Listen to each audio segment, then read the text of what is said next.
2 days in a row to get an ISSA certification. This is number 312115. And what this is all about is I'm going to look at these shears, and there are 2 shears that I've damaged. And I've sent them to a sharpener, and he sharpened it. One's convex, one's beveled. I'm looking to see if they cut, looking to see if the nicks are gone, looking to see if they're sharp, looking if the bevel is a bevel, the convex a convex, just basic sharpening. And they will be a certified member of the International Scissor Sharpeners Association, ISSA, which is truly international, and people are joining every day. Now, you can join for a lifetime without being certified. So this person, whether they certify or not, will be a member. But it's kind of fun to be certified. I'm actually going to look at your shears, so there will be no doubt what I'm seeing. And if you don't pass, it doesn't mean that your customers won't be happy. It just means that you need to get up there a little bit more. This is also pretty basic, so sharpeners in sharpening for modern salons today really need to be able to do this. So that being said, this is someone, let me cut open this package, it's someone from our own state. So I'm hoping he does really well. Your best competitor, believe it or not, some people might argue with me on it, but your best competitor in your area, if you're a local sharpener, in-salon sharpener, is someone that does a good job. Because your hardest work is going behind a bad sharpener that's removed the rod line or what have you. So I'm going to open this up and we're going to take a look at it. So I've positioned the camera so you can see exactly what I'm seeing. And the first thing I'm looking at is his written test. And let's go through it. I haven't done this in a while. Make sure his name's not at the bottom. Nope, his name's not at the bottom. So the first one. What 3 key elements must be properly corrected for a shear to work correctly? Answer is C, tension, edge, and alignment. He got that right. Which area should receive the most pressure when creating the rod line? A, the pivot area, correct. Which is the finer grit? 1200. The higher the number, the finer it is. Different on microns. What is the optimum angle for a convex shear to cut sharp without pushing? And he's got C, 45 degrees, yes. How large should a burr be? B, as small as possible, but still remove nicks. 6, what happens if an edge is over polished? Oh, I think he missed this one. He's got D and C, which is both B and C, which is the edge is rounded off and the hair pushes and tiny nicks are created and snags the hair. I've never seen over polishing creating tiny nicks. It should be just B. So he actually missed one. What is the traditional cut test to see if a shear will push hair? A is hair. Yes. That's the one most people miss because they're thinking that wet tissue. What can be done if the tips do not meet? Trim the bumper, all of the above. Yeah, trim the bumper, bend the handle, shorten the tip. If the tip pulls hair, if the tip pulls tissue, what problem would be the easiest to fix? And burr not removed. So all of them are right except for one. So that was interesting that this person missed one. Oh, look, they put a Band-Aid in here. So that's what we suggest when you're giving them back to your customers, to include a Band-Aid. But we usually get something cute like animal print or, crime scene or some other cute Band-Aids on here. So I'm pulling them both out. One's a bevel, one's a convex. And I'm looking to see whether they're beveled or convexed, which is what they're supposed to be. And I'm also looking to see if they cut and if they're sharp. So the bevel is definitely a bevel.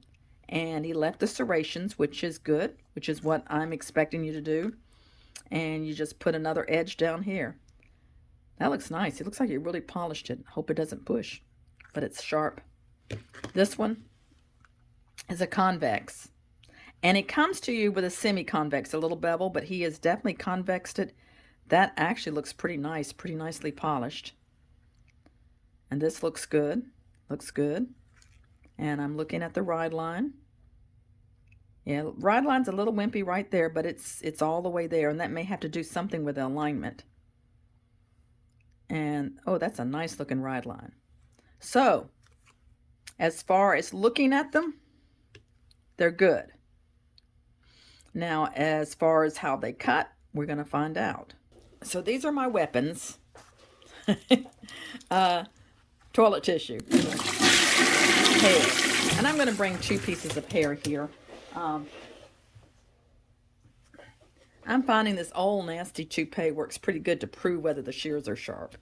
And water bottle. So I'm looking if it cuts dry tissue, if it cuts wet tissue, and if it cuts hair. So those are what I'm looking for. And also on this one, like I said, this isn't a really, really old ratty toupee.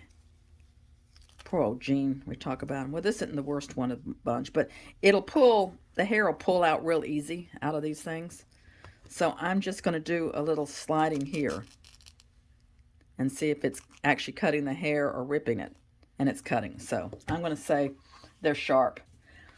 I can feel them with my finger and tell whether a shear is sharp, but it's hard for you to see that on the video. But I mean, these definitely are very, very sharp. And he's oiled them too. He or she. I always say he because I'd say 90% of the sharpeners are he's. But probably 90% of the women who get trained, I think, come to me. All right, so here's the dry tissue. Beveled edge. And the bevel edge, this was a question that came into me on the as an email today, whether the bevel edge really needs to cut wet tissue. Not really, but it probably should. So it's cutting dry. This one here, I'm not doing any adjusting to the screw. Going with what's here. Cuts dry. Let's see how it cuts wet. They cut wet and they cut hair. This person is passed. I might disclaim the name, especially since they're from Georgia. All right, so here we go. Wet tissue. Doesn't cut good, but like I told you, these beveled edges, if they don't cut wet, they don't fail.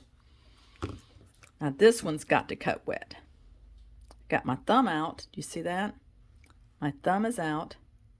Least pressure possible. Slow, catches things fast, doesn't. That cut beautifully. Do you see that?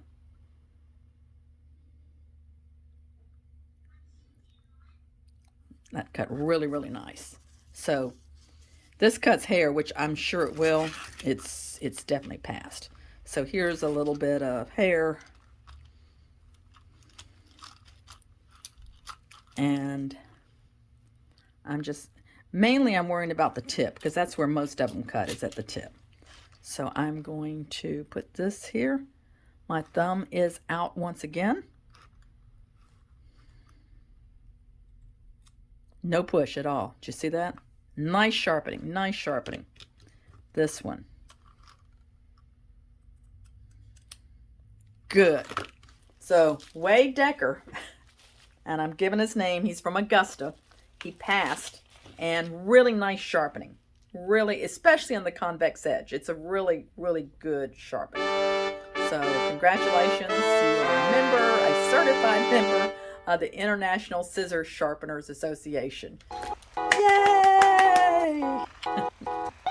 Even though you missed one of the questions on the written test, now you know the right answer because I told it to you. So you really don't fail by missing some of the questions on the written test. It just helps me know, have some insight into your sharpening.